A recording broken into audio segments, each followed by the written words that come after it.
I've been in 3 sessions with 3 rock star historians, and it is fabulous. And each time I am enjoying by osmosis, I'm getting some of the adulation. So I'm very, very happy indeed. Here, just to introduce William, and then I'll hand him over to you. So somewhere in the Dalrymple family archives in Scotland, where William grew up, is a dusty, dog-eared notebook which contains a prophecy. For when the 5-year-old schoolboy William was asked the question that all children dread, what do you want to be when you grow up? He wrote down an unusual answer for a child, an author and an archaeologist. I'm not sure I could have pronounced archaeologist, far less know what that meant. As he grew up, William was indulged in his passion for archaeology and excavations, was taken to megalithic sites, and his first ever visit to the bright lights of London was to visit the Tutankhamun exhibition at the British Museum. Being the youngest of 4 sons, William was allowed the freedom to follow his passions and in all probability would have taken up a career in archaeology and in Middle Eastern studies, except for the passing whim of Iraqi President Saddam Hussein. And these are not words I ever intended to pronounce. Saddam Hussein closed down the British School of Archaeology in Baghdad just at the time when William was considering going to study there. So instead, William followed another friend and ended up visiting India as an 18-year-old. The rest, as they say, is history. This first trip to India sparked a love affair with the country, and William would end up living here off and on for half a century. He also started writing and wrote 4 travel books, followed by his history books, a quartet of books based around the end of the Mughal Empire and the rise of the East India Company, in which he completely challenged the accepted narrative about the East India Company. Through his narrative writing especially, William has been an inspiration to a generation of writers of history in India, myself included, demonstrating that history could be written in a truly engaging way, even unput-downable way, by bringing long-dead figures to life, to kaleidoscopic life. Long neglected figures like the last Mughal emperor, Bahadur Shah Zafar, for example, whom he has called the most underrated person in history, and who he wrote about in The Last Mughal, or looters like Robert Clive, whom he has dared to call an unstable sociopath and a racist, at a time when Britons were still calling him most gallingly Clive of India. But it is his most recent book that William is here to talk about today, a book that has its genesis during a trip he made to the incredible Angkor Wat Hindu-Buddhist temple complex in Cambodia. While he was on that trip, William also heard about an extraordinary find that archaeologists had just made in an ancient Egyptian port city. Here, they found a 2-foot-tall Buddha statue dating to around the 2nd century CE, making this the first ever Buddha statue found west of Afghanistan. These 2 events, the Angkor Wat site east of India and the Egyptian Buddha to the west of India, sparked an idea in William of the physical magnitude of the diffusion of ancient Indian culture. Subsequently, William made a visit to Ajanta, where, most felicitously, the ASI had recently renovated the murals of cave number 10, and where William was able to admire Buddhist frescoes from 150 BCE, the earliest Buddhist frescoes in the world. These ruminations would result in a book that his teenage self would have finally approved of. It was a book that would make that old prophecy written in that tattered notebook come true, of becoming both a writer and an archaeologist, and improbably even a soothsayer. But help me now in welcoming William Dalrymple and the Golden Road.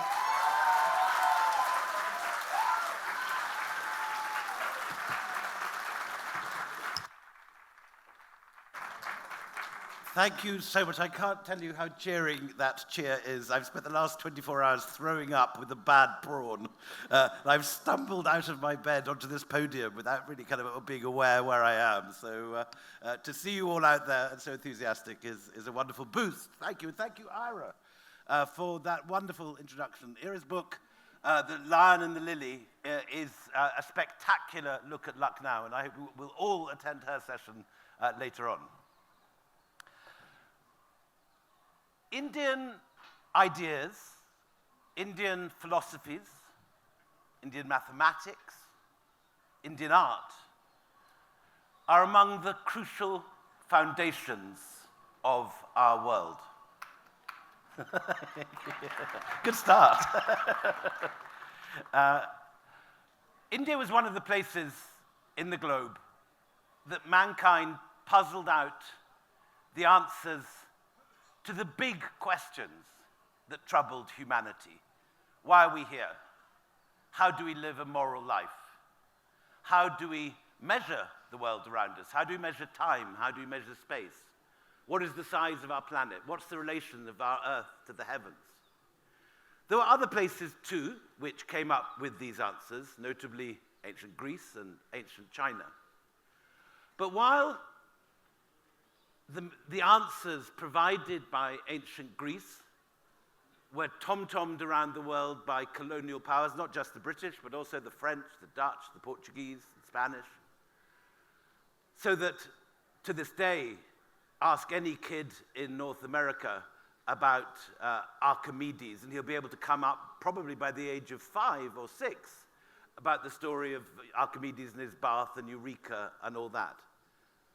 But the same is not true of Brahmagupta or Aryabhatta. When I started this book tour in Britain 2 months ago, even in Oxford and Cambridge, I would ask audiences of mathematicians who knows the names Aryabhatta and Brahmagupta, and ask for people to put up a show of hands.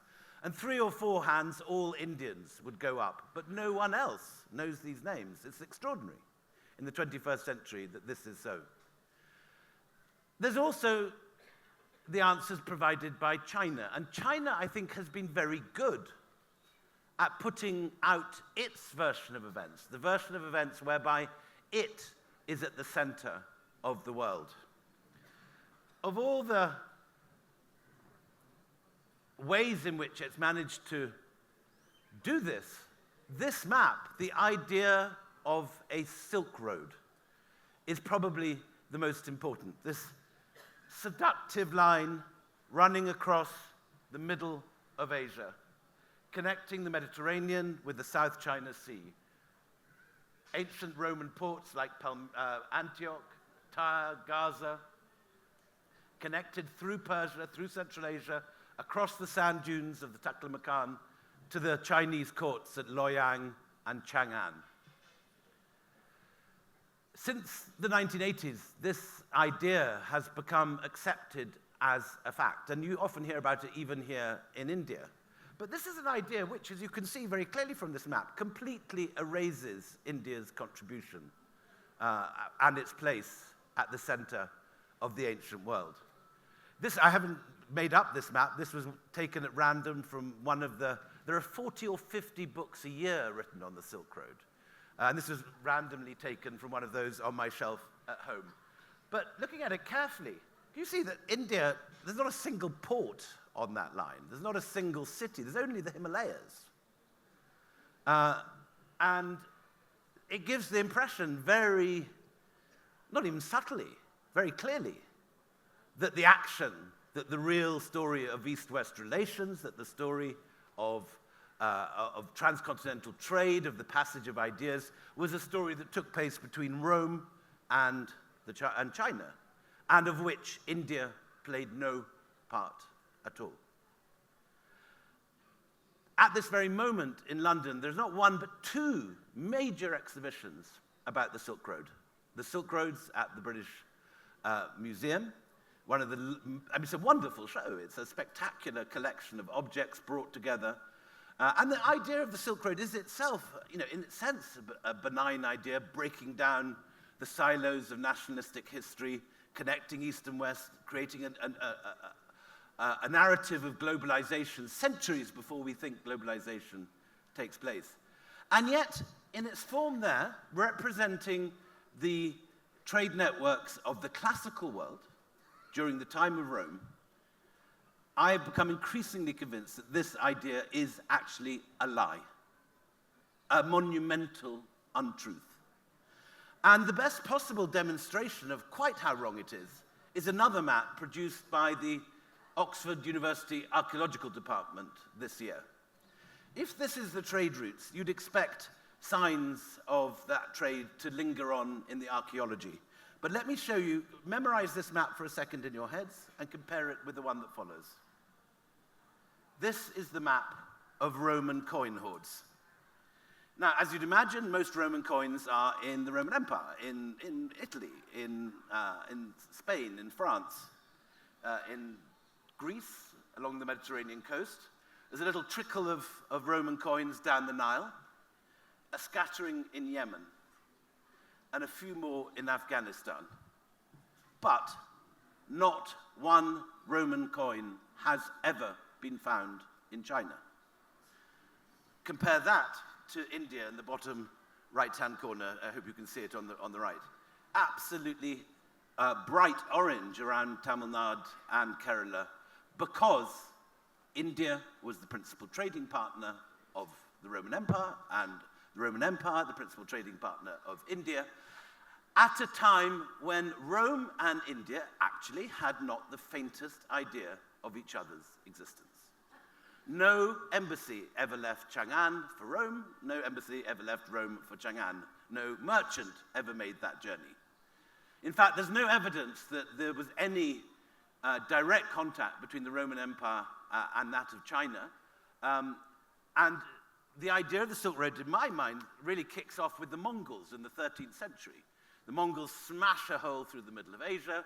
They destroy all the national boundaries, separating it out, and they create a borderless expanse, which in 1271 Marco Polo does pass along, leaving Jerusalem and heading to Xanadu, the subject of my first book.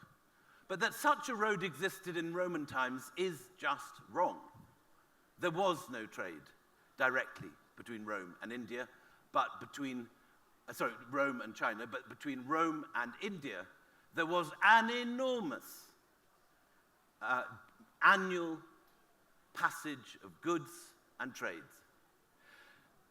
Looking at these new maps of that archaeologists have been producing has led people to go back to the classical sources, and there it's all in very plain black and white.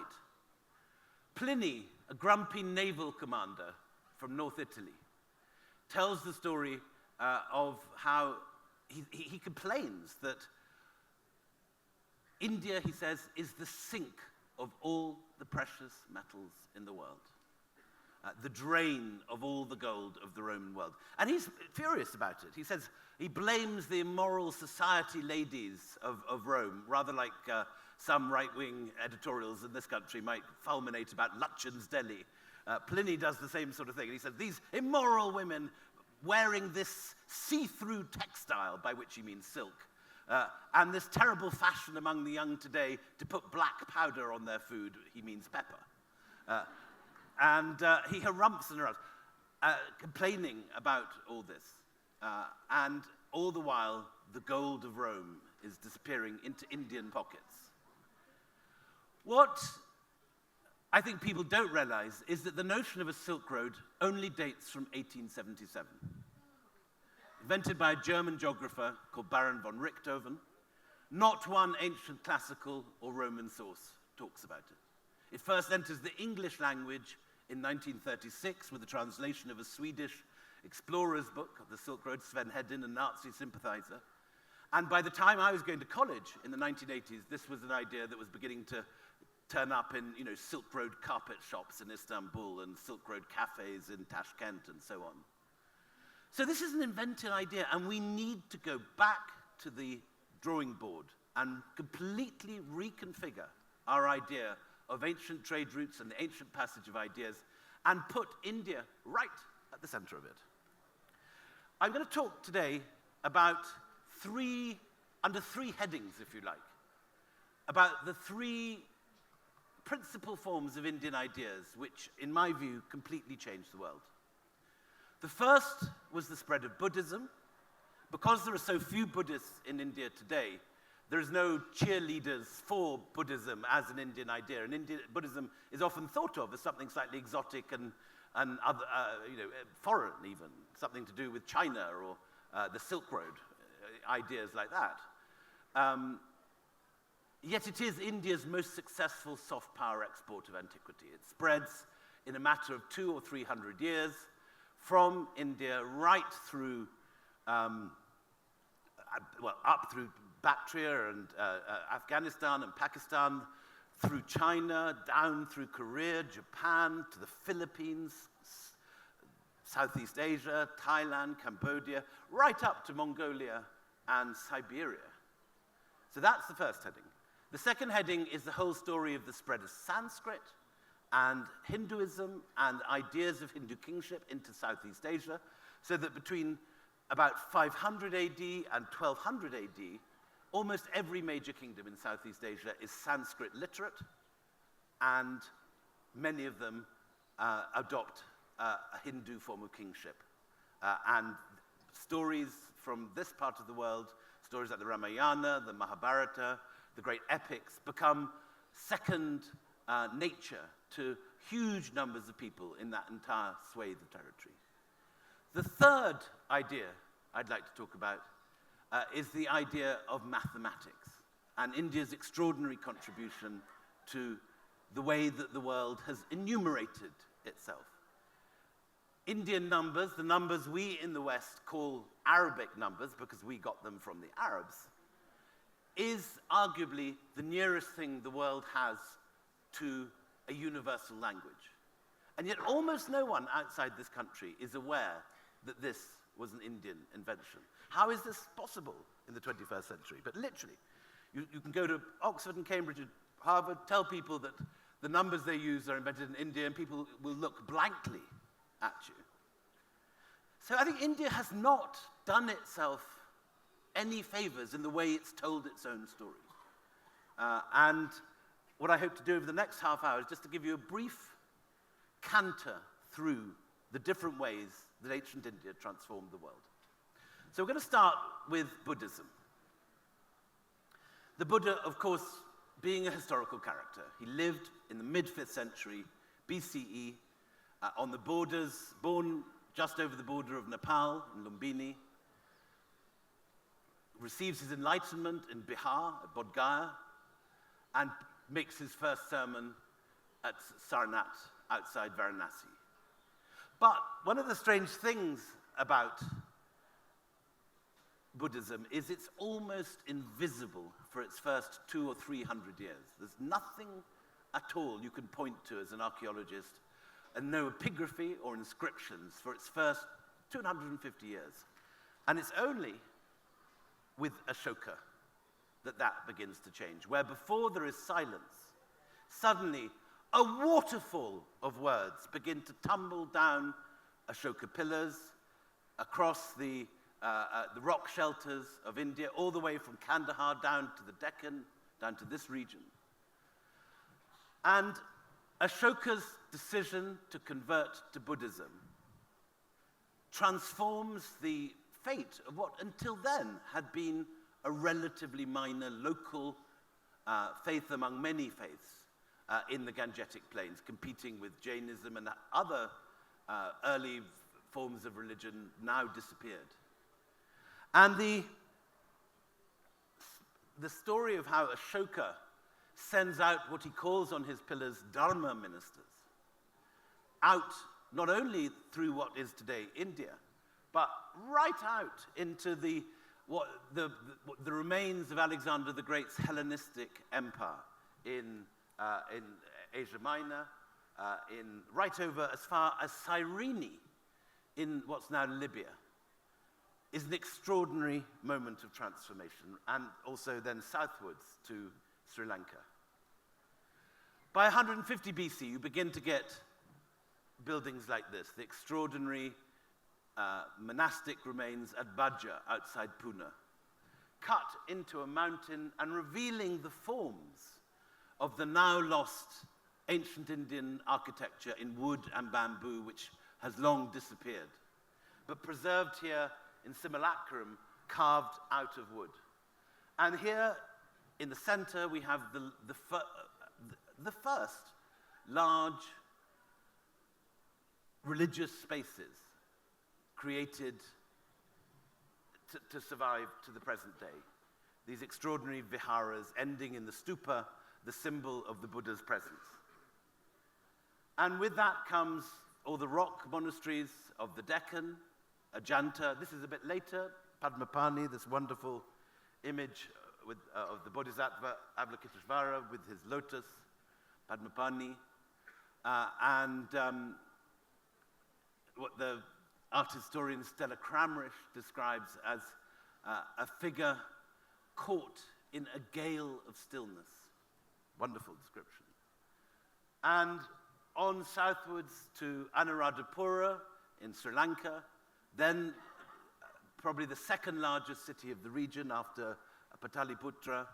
And Ashoka sends his son Mahinda to convert the king of Sri Lanka, who converts after a week of preaching. And this, 2 years ago, this stupa of Mahinda with the Brahmi inscription to Mahinda was found on the hilltop of Rajagala. So these are still things that people are discovering and which are in the process of being uncovered by archaeologists. So Sri Lanka becomes a center for Buddhist missionary activity. And along with India, you see this extraordinary spread of Indic ideas across Asia. Out of the Gangetic Plain, up to Bactria and Afghanistan, through China, right through to Japan and Korea, down through Vietnam, Laos, Cambodia, and the Philippines. A miraculous spread. And remember, it's not just Buddhism itself that is spreading. With Buddhism comes a whole lot of Indian ideas about reincarnation and karma, about yugas and different ideas of time and geography, Jambudvipa. There's a whole world that moves with Pali and Sanskrit into this extraordinarily wide area. And the legacy of that is still there in all these countries today. Over half the world lives in countries that now or once were dominated by religions that came from this country.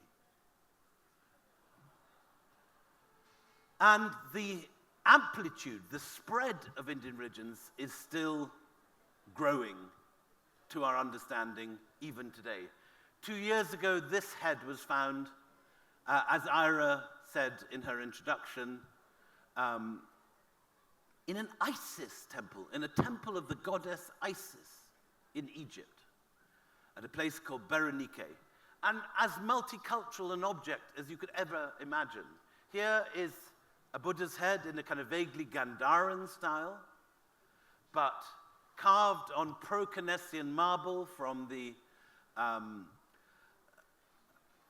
Sea of Marmara in modern Turkey, with the curls of what the archaeologists who discovered it nicely described as the tortellini curls of the Buddha's heads, drilled, and we can tell by the exact form of the drill, in a workshop in Alexandria on the Mediterranean coast of Egypt, and crossed somehow with some Mediterranean sun cult, Sol Invictus, or Mithras. And so the extent of the reach of India's religious and philosophical systems is still being pushed back by archaeologists as we speak. This was erected by an Indian sea captain of the 2nd century during the reign of an emperor, Philip the Arab of Rome, who erected in the 2nd century in a temple of Isis in ancient Egypt. Extraordinary find. And by the same period, we have this map, which shows the real trade. Forget the Silk Road. It did not exist at this period. Here is the principal trading routes of this time, as described in the kind of Lonely Planet, or the Rough Guide of the period, which is a book called The Periplus of the Erythraean Sea. And from Western, you can see how the Roman compiler of this guide to the trade of the Arabian Ocean knows every single port of the west coast of India, every single port, and follows the trade right through. And this is where Indian ships were landing, Berenike and Myas Hormos. And the key thing also on this map is Tibet, because as we speak, cold winds are raking into the Tibetan plateau, bringing ice and snow. And then in the spring, the thaw will take place and warm winds will blow out. And the sheer scale of the Tibetan plateau to the north of you all has created this regular bellows of monsoon winds going in and out, giving India a gift that no other country has. A wind system that blows very fast in one direction for 6 months of the year, and then reverses itself and blows very fast in reverse. No other country has that, and that is the reason why Indian coastal communities in Gujarat and Tamil Nadu, in Andhra Pradesh, in Kerala, have all, for centuries, only had to put up a sail, and they sail at speed to the coast of the opposite, and then can come back again with equal speed and ease 6 months later. So in the Roman period, if you left the largest of the Indian ports, which is Muziris, currently being dug by a great archaeologist called P.J. Cherian at the Putnam site. He's uncovered amazing, went there a week ago, and he handed me all these amphora of Roman wine bought by bibulus malus in the in the early centuries. So from Muziris, it would take just 2 months to reach Berenike. You then had 3 months to sell your goods, go and see the pyramids, go and see a show in Alexandria, do what you want to do, and then you have to be back in Berenike by August when the winds reverse and you can head back again. Strabo, another geographer of the period who went on a tour with the Roman governor of Alexandria, talks about seeing 250 Roman vessels waiting for the right winds to leave the Red Sea to head to India. So we're not just talking random, occasional contacts between brave explorers. Whole fleets of 250 vessels leaving one port in a single go to sail to Kerala and back again.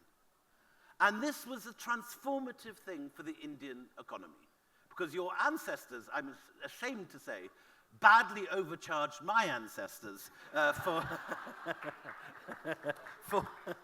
we got our own back. But at this period, the flow of gold is from here to the west. From the west to here. And the sort of goods that were being traded, we have forgotten about Ethiopia on the way. So it's not just India and Rome, there's also the extraordinary Ethiopian kingdoms which are part of this process. This is in the Chennai Museum. You see this Ethiopian prince with his sword being presented to an Indian ruler with his page boys all here. So this whole world that we've forgotten, passing through Ethiopia, through Yemen, to the Indian ports and back again. And now, thanks to this document, we can enumerate it. The Muziris Papyrus gives us the figures of all this.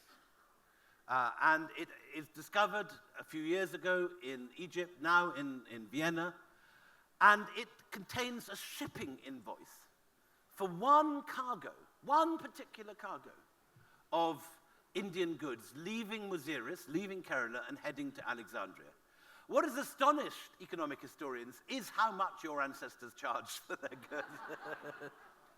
And this entire cargo, and this is a picture of this trade put up by a successful Roman merchant who was engaged in trading with India. And he's put up in his home a mosaic of all the goods he sold. So here we have a Yakshi at the center of it.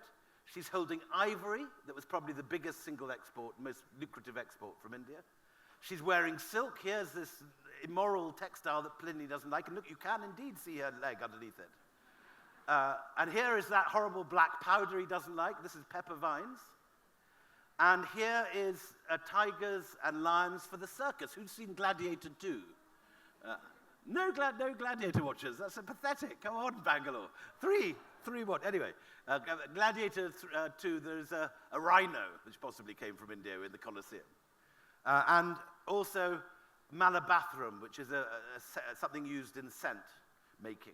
So these different products, a single container in this one ship, the Hemapelon, that happened to leave Muziris in about 120 AD and traveled to Alexandria. If that cargo arrived, it was enough to make the importer the Elon Musk of Roman Egypt. So vastly expensive, and maybe not Elon Musk, but still. So 120 tons of ivory, 100 amphora full of black pepper, tons of cotton and silk. This one container would have made that merchant's career. And we have evidence of this. We can see export items from India in excavations all around India. This is a yakshi found in Pompeii.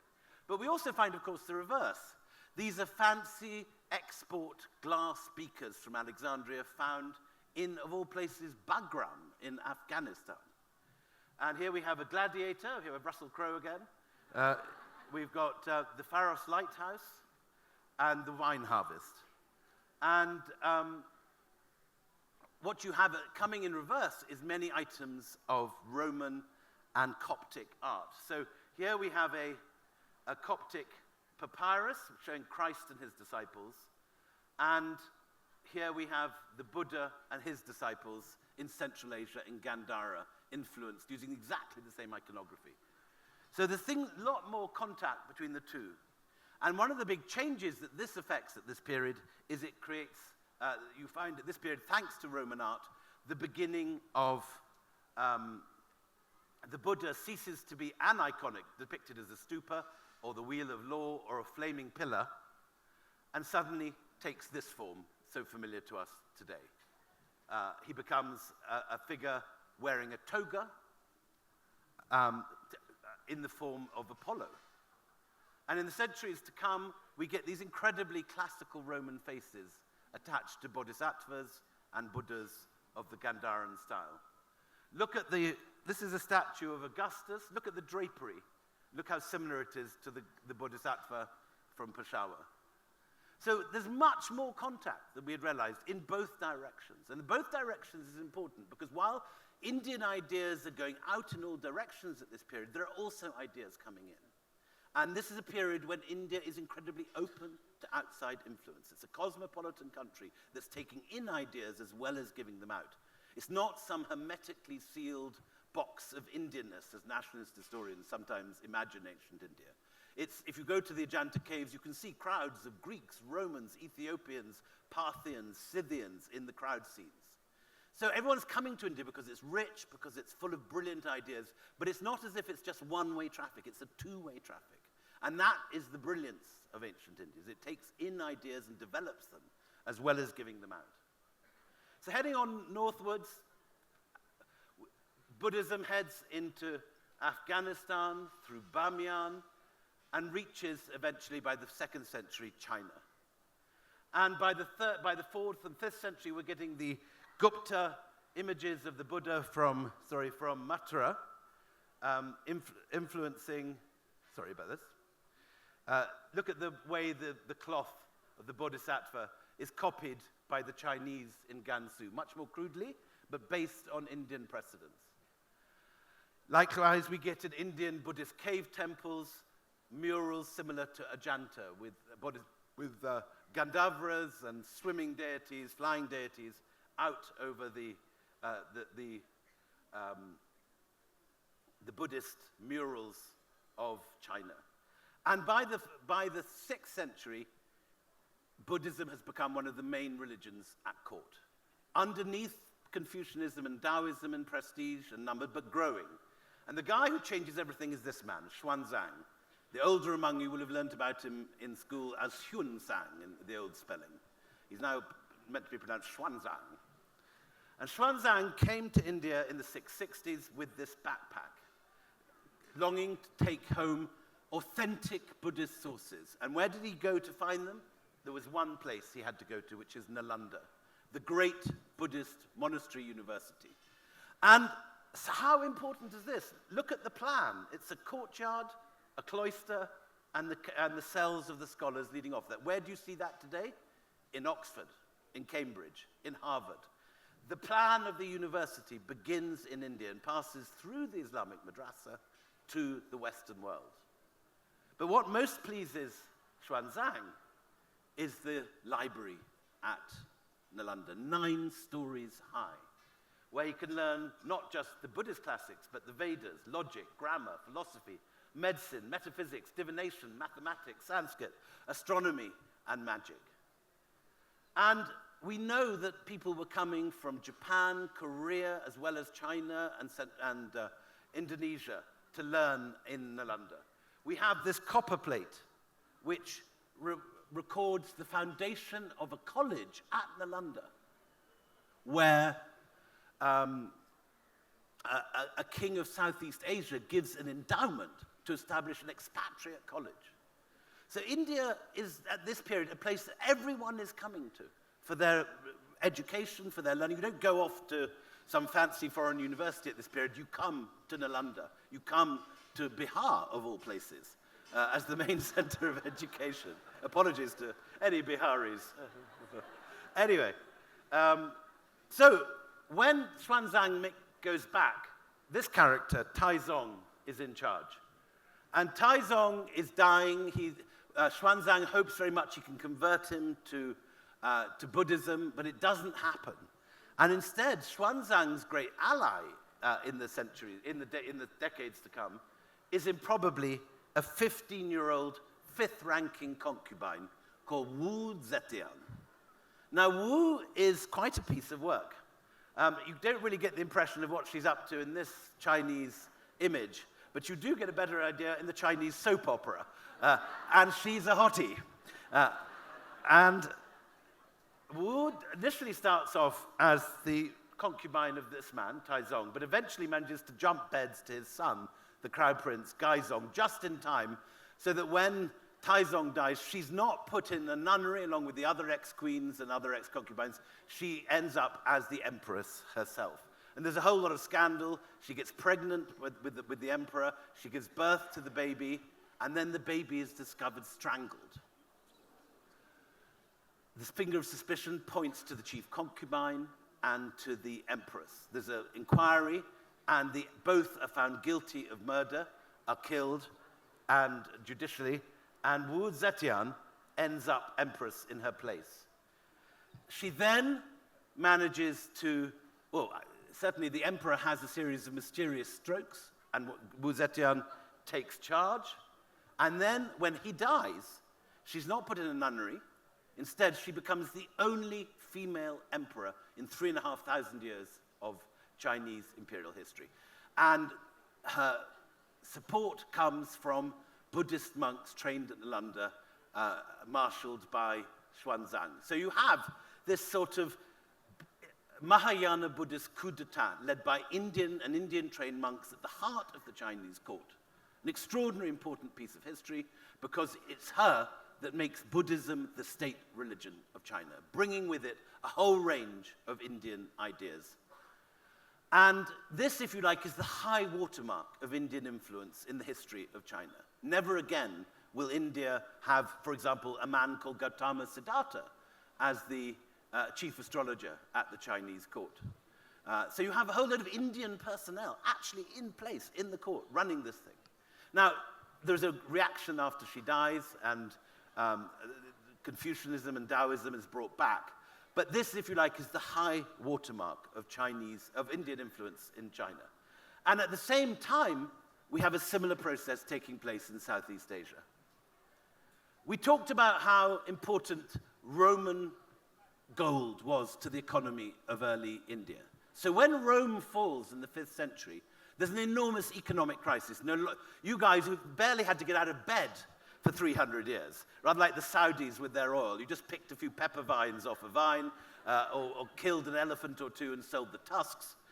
This was literally all you had to do for 400 years. But when Rome falls, there's no more easy money coming in. And it's the Tamil trading guilds that take up the challenge. And these guys pivot eastwards in the 5th century. So while the early trade has been looking mainly towards the Red Sea and Egypt and the Roman Empire, from the 5th century onwards, you find Tamil trading guilds trying to find new sources of gold in Sarawak, in Kutai, in Keling, in Palembang, in Sumatra, Bujang in Malaysia, and in the Mekong Delta at Okeo. And the Tamil trading guilds were badass. They were like the East India Company. They had their own mercenaries, they had their own forts, and they had, my friend Anirudh Kanasetti has discovered an inscription which shows they had a corps of assassins to do their dirty work. So you didn't mess with these guys. And they create a new trading empire in what is known henceforth as Suvarnabhumi, the lands of gold. To this day, when you fly into Bangkok, you go into Suvarnabhumi Airport. And so this is the period you begin to get signs of Indian influence in Southeast Asia. Indian ships heading across the ocean over the Bay of Bengal and arriving, so that by the 5th century you begin to get Buddhist wheels of law in Thailand, Buddhist monks, mukhalingas, yonis, and images of Lord Shiva in Malaysia. These I saw just 2 weeks ago in Malaysia, a new site called Bujang. Archaeologists are digging up all these early Indian trading ports on the river estuaries where forest goods are being brought down to the estuaries, and Indian traders are coming from, particularly Tamil Nadu, particularly the Tamil coast, from Mahabalipuram and Nagapattinam, and bringing stuff back here. And we have the touchstone of a Tamil gold merchant who was at work in Malaysia from this period. So a whole new world has evolved, bringing gold back to India from Southeast Asia. But the biggest center of Indian influence is the Mekong Delta, where today Vietnam and Cambodia meet. And you still have the Khmer canals crossing this lagoon. And if you go down them, you arrive at the hill of Angkor Borei. And at the hill of Angkor Borei is Ashram Maharose, where you find the oldest surviving Hindu temple in Southeast Asia and the oldest surviving images of Lord Vishnu. Monumental images, extraordinary, beautiful. But already note that they are in the Khmer style. Lord Vishnu is wearing a sampot. And Jayavarman II, immediately you find things spinning off in a slightly different trajectory. Jayavarman II is the emperor who founds the Angkor dynasty. Now he shows himself as Lord Vishnu.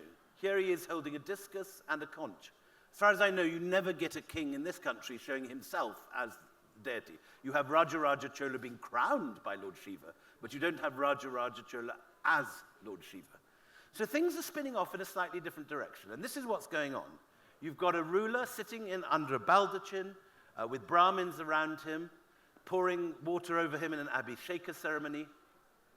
Why are they here? They brought their literacy and the Tamil, the Pallava Grantha script, the form of southern Brahmi developed in Kanchipuram, in the court, spreads not only to Kerala, where it founds the basis of Malayali script, but it also is the basis for every Southeast Asian script. Mon, Khmer, Thai, Pew, the rounded letters as a way of not cutting palm leaves, which is the way of writing. You can't have the North Indian straight washing line form of script. And these guys are being rewarded. They're being given princesses, they're being given land, but they're bringing not just spiritual power to the rulers of Southeast Asia, they're providing practical assistance in the form of tax gathering, administration, bureaucracy. So Indian ideas are not, as earlier generations of nationalist historians thought, conquering Southeast Asia.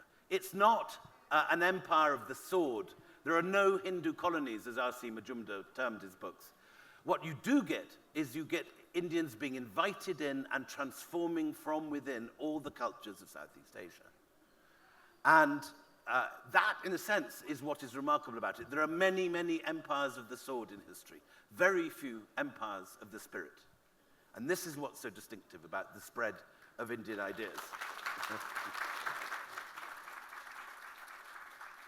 But what are these guys, Brahmins, doing here? Are they not meant to cross the Black Water? Well, you'll be surprised to hear the Brahmins move the goalposts. What they do is that India is defined at this period as on the west, bounded by the Indus, on the east, bounded by the Ganges, to the south, bounded by the sea. So what they do is they move the Ganges. And the river in the center of Southeast Asia suddenly is rechristened Mekong, which is Ma Ganga in Khmer. And here we have, at the headwaters of the Mekong, at Phnom Dar, carved into the riverbank, yonis and lingams to sacralize the river. And you find the whole landscape of Southeast Asia is transformed at this period. A new Kurukshetra is founded in Laos.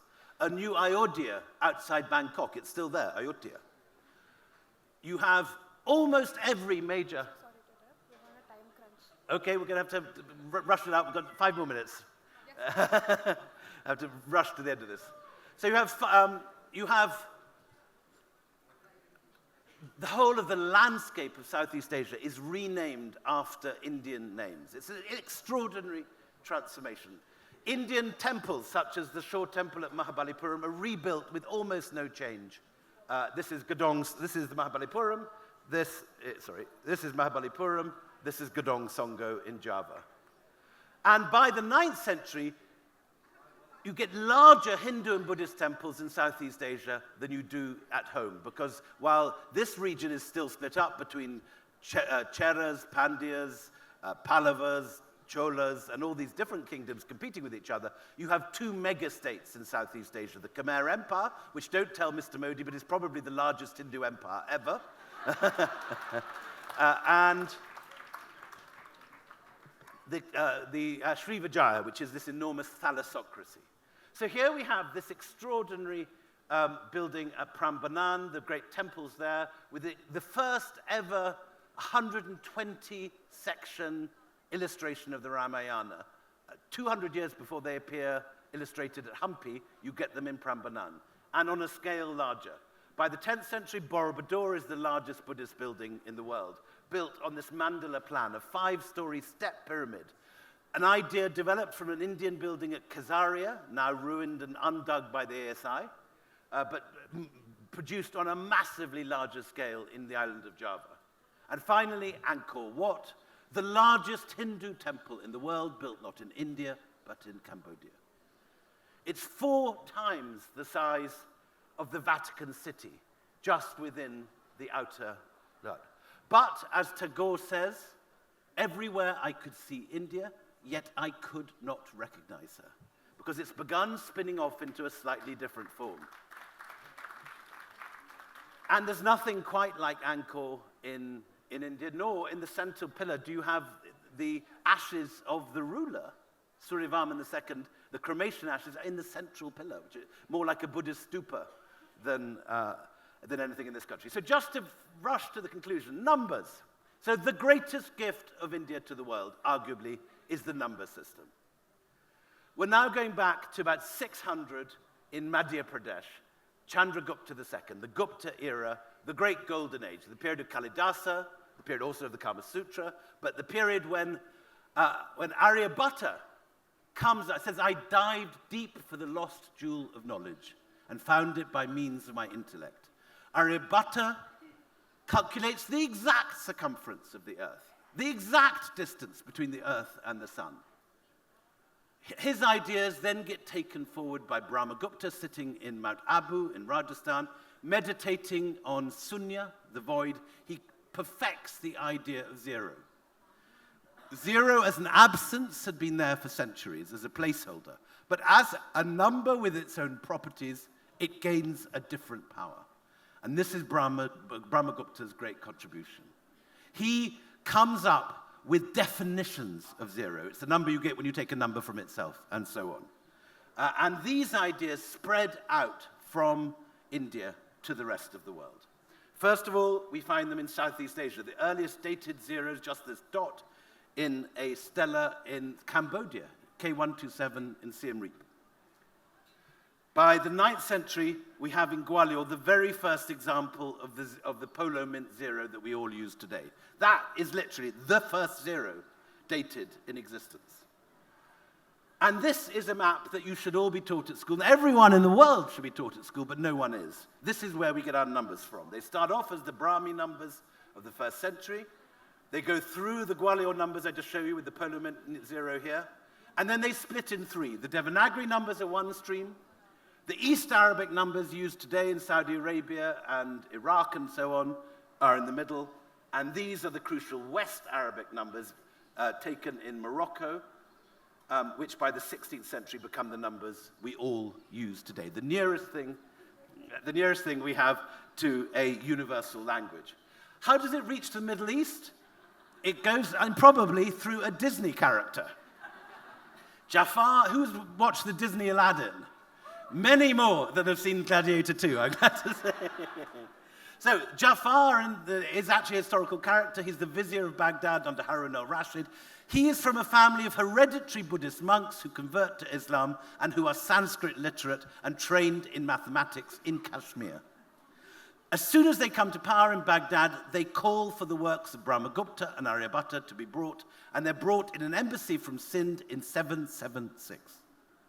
And this begins the transformation. They're translated by Al-Khwarizmi, who comes all the way from Khwarazm, and he writes a book with a snappy title, The Compendious Book of Calculation by Completion and Balancing According to Hindu Calculation, which is a mouthful even today in English. You should hear it in Arabic. But that book, because it's such a mouthful, gets known by a nickname, Algebra. And his own name, Al-Khwarizmi's name, becomes our word. Very good. Well done, Bangalore. So the algorithm and algebra come from this period. How does it get to Europe? Well, it doesn't go to Europe for a long time. Along with chess, another Indian export. Here we have Sindh, where the delegation comes from. It brings it to Baghdad. Al-Khwarizmi from Khwarazm translates it, and it spreads through Egypt, Libya, Tunisia, Algeria, Morocco, and Spain. And it is in the 10th century in Barcelona that for the first time Indian numbers are used by monks in Barcelona, the monastery of Ripoll, for the first time. But for another 300 years, most of the rest of Europe are still using Latin numbers, the XV, CCM, and all that sort of stuff. Then, thankfully, for all of us, in 1120, Pisa founds a trading colony in Algeria. They send a notary, and he comes with his kid. And the kid goes to the local school, and he learns Arabic, and he learns Al-Khwarizmi's mathematics, which is now being taught everywhere. And that kid, thankfully for all of us, is Fibonacci. And Fibonacci takes it back to Europe, where he writes a book for his friends who are still trying to do long multiplication with MCVVXV1. And he writes the Liber Abaci, which introduces the Indian number system into Europe in 1120. It reaches the ear of the emperor, Frederick II, who comes to Pisa to talk to him. And he then invites him back to his beautiful castle, Castel del Monte, where, in another important twist, an improbable twist, he meets a Scotsman. This is a very important part of history. The Scotsman in question is Michael Scott, who is the court astrologer. And he tells Fibonacci, look, pal, it's all very well, all this highfalutin stuff, but you need to do a bit more practical stuff. So he says you've got to add in usury, double accounting, weights and measures, all the stuff that merchants will need. And so Fibonacci produces a second edition of the Liber Abaci, which goes viral in Renaissance Italy, kickstarts the Medici Bank. It's used by the Renaissance historian, by Renaissance painters. This is Piero della Francesca, who writes 3 treatises based on Fibonacci. His treatises are then taken by his friend Fra Luca Caroli to Milan, where he shares it with his flatmate, who is Leonardo da Vinci.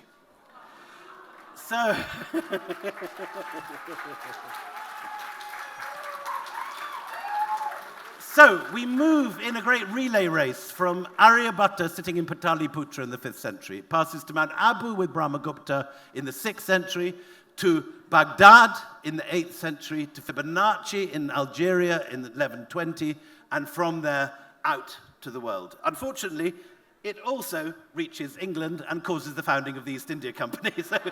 But that is another story for another day. Thank you very much.